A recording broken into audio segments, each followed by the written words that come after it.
Mobile টেকনিশিয়ানরা চোর, mobile মিস্ত্রিরা বাটপার, এই কথাগুলো কিন্তু হর হামেশা প্রায়ই আমাদের শুনতে হয়। এর পেছনে কিন্তু যুক্তিও থাকে। আমার এক পরিচিত কাস্টমার সবসময় আমাকে দিয়ে কাজ করায়। গতকালকে আমার দোকানটা বন্ধ ছিল, তাই পাশের একটা দোকানে পাওয়ার বাটনটা লাগাতে দেয়। তো উনি 200 টাকা বিল বলে। কাস্টমার খুবই ভদ্র কাস্টমার, উনি বললো আচ্ছা ঠিক আছে আপনি করেন, আমি আধা ঘন্টা পরে নিব। তো উনি আধা ঘন্টার জায়গায় 1 ঘন্টা পরে আসছে। আসার পরে 200 টাকার জায়গায় উনি 300 টাকা দিছে। কেন 300 টাকা দিছে? দোকানদার বলছে যে ওনার নাকি পাওয়ার বাটনের যে লজিকটা থাকে পুরো লজিকটাই সমস্যা। পরবর্তীতে ভদ্রলোক বললো আচ্ছা ঠিক আছে আপনি চেঞ্জ করে দেন। তো আজকে আবার সমস্যা দেখা দিছে। পরবর্তীতে আসছে, আইসা দেখে ওই দোকানটা বন্ধ, আবার আমার কাছে আসছে। আসার পরে আমি খুইলা দেখলাম যে এই অবস্থা। আসলে পাওয়ার বাটনের কোনো সমস্যাই ছিল না, মূলত সমস্যাটা ছিল এক্সট্রা যেই কেচিংয়ের সাথে বাটনটা থাকে সেইটাতে।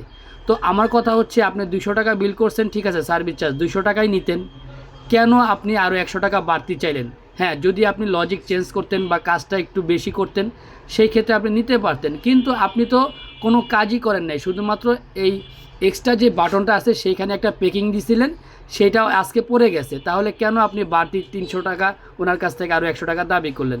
এখন আমি যদি কাস্টমারকে এই কথা বলি, কাস্টমার কিন্তু একটা মাইন্ড করবে এবং আমাদেরকেই খারাপ হবে। তাই আমি কাস্টমারকে কিছু না বলে এটা সার্ভিস করে দিলাম, খুবই সামান্য কিছু সার্ভিস চার্জ নিলাম।